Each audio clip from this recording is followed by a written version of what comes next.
दूसरी शादी। आदि की शादी के लिए उसके मम्मी पापा रिया के घर जाते हैं। अरे कैसे कर दे शादी भाई साहब, आपका बेटा तो अभी कुछ करता ही नहीं है। सुना है आगे पढ़ाई करने के लिए शहर भी जा रहा है। तभी तो भाई साहब हम चाहते हैं कि शहर जाने से पहले इसकी शादी कर दे। और कमाने का क्या है, हर कोई तो पढ़ लिख कर कमाता ही है।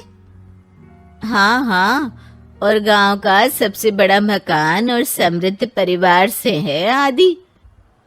मुझे तो समझ में ही नहीं आता, इतनी जल्दी शादी। रिया भी अभी पढ़ रही है, इतनी अच्छी है वो पढ़ाई लिखाई में, कैसे शादी कर दूं? आप लोग थोड़ा समय दे। आदि के माता पिता घर चले जाते हैं, जहां आदि के पिता कहते हैं, अरे भाग्यवान, मुझे तो समझ ही नहीं आ रहा कि तू क्यों इतनी जल्दी आदि की शादी करवाना चाहती है।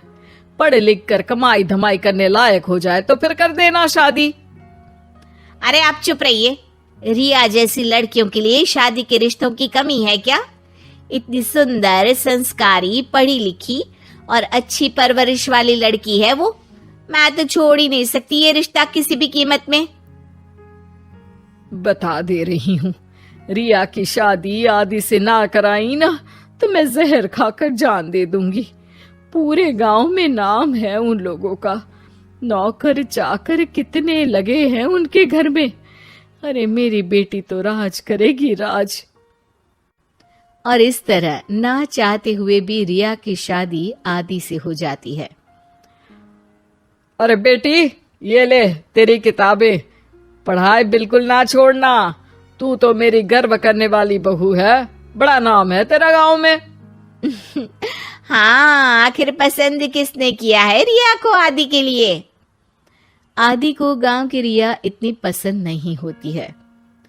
अरे यार, तू तो बड़ा लक्की निकला, रिया जैसी लड़की से तेरी शादी हो गई। अरे लक्की की क्या बात है, वो भी तो मेरे जैसे लड़के की बीवी बनकर किस्मत वाली बनी है ना। अरे अब तो तू रह नहीं दे, ना तो तू कमाता है ना ही पढ़ने में अच्छा है। क्या है तुझमें? बस पैसा, और वो भी बाप का। आदि को दोस्तों की बात पर बहुत गुस्सा आता है। पिताजी, मैं शहर जाना चाहता हूँ आगे की पढ़ाई के लिए। अरे बेटा, लेकिन यहाँ की पढ़ाई तो पहले पूरी हो जाए। नहीं नहीं, अब मैं किसी भी हालत में शहर में ही रहकर पढ़ाई करूंगा। रिया को आदि का ये व्यवहार अजीब लगता है कि अचानक नई शादी के बाद आदि ऐसा क्यों बोल रहा है। खैर, आदि पढ़ाई के लिए शहर चला जाता है और रिया गांव में रहकर सास ससुर की सेवा करती और बचे वक्त में पढ़ाई। अरे देखो, दामाद जी तो शहर चले गए, हमारी बेटी बेचारी अकेली रह गई। उसे कुछ दिनों के लिए यहीं बुला लाओ ना। रिया की माँ रिया के ससुराल उसे लेने जाती है कि उसके सास ससुर कहते हैं, अरे नहीं नहीं बहन जी, हमारा मन तो रिया के बिना नहीं लगेगा। हाँ माँ, इनको तो शहर जाना ही था पढ़ाई के लिए, बस थोड़ा पहले चले गए। माँ खाली हाथ वापस आ जाती है। आदि शहर में मन लगाकर पढ़ाई करता है और इंजीनियरिंग के लिए दाखिला ले लेता है, तो वहीं रिया भी एमए की पढ़ाई में प्रवेश लेकर समाज सेवा में मन लगाती है। तुझे देखकर लगता है कि मैंने तेरे साथ ठीक नहीं किया बेटी। शादी तो करवा दी, लेकिन पति का साथ नहीं मिला। अरे तो क्या हुआ, जैसे मैं अपने माँ पापा के साथ थी वैसे अब आप दोनों के साथ हूँ, है ना? सास खुश हो जाती है।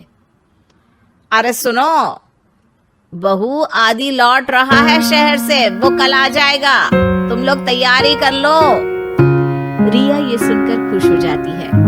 वो सोच लेती है कि अब वो कुछ दिनों तक आदि के साथ क्वालिटी टाइम बिताएगी, लेकिन जब आदि घर आता है तो उसके साथ होती है एक शहर की लड़की जो जींस और टॉप में होती है। ये मेरी दोस्त है, मेरे साथ रहेगी। आदि उसे अपने मम्मी पापा से मिलवाता है, लेकिन रिया से नहीं। रिया सबके लिए खाना लगाती है। अरे ये नौकरानी कितनी सुंदर है, खाना भी अच्छा बनाया है।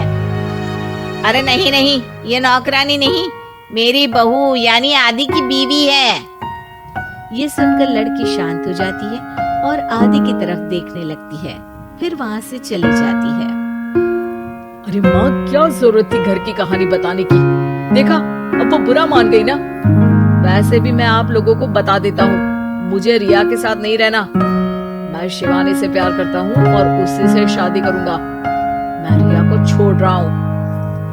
आदि ये बोलकर उस लड़की के साथ शहर चला जाता है। रिया ये सब देखकर रोने लगती है, अपने कमरे में चली जाती है जहाँ सास ससुर उसके पीछे आते हैं। हमें माफ कर दे बेटा। वो दोनों उसके सामने हाथ जोड़ते हैं। आप लोग ऐसा क्यों बोल रहे हैं? ये तो मेरी किस्मत थी,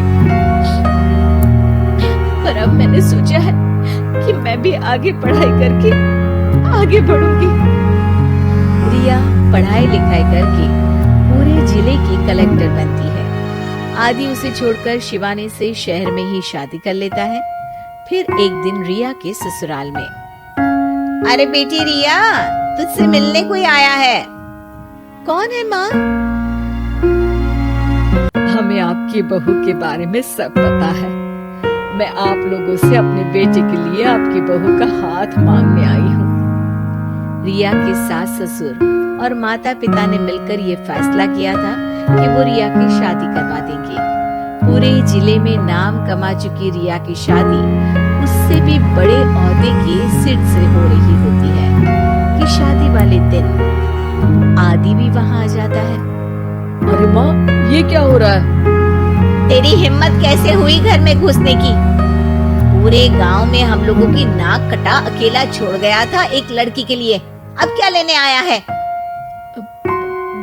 माँ, वो लड़की ठीक नहीं निकली। उसने मुझे धोखा दे दिया माँ।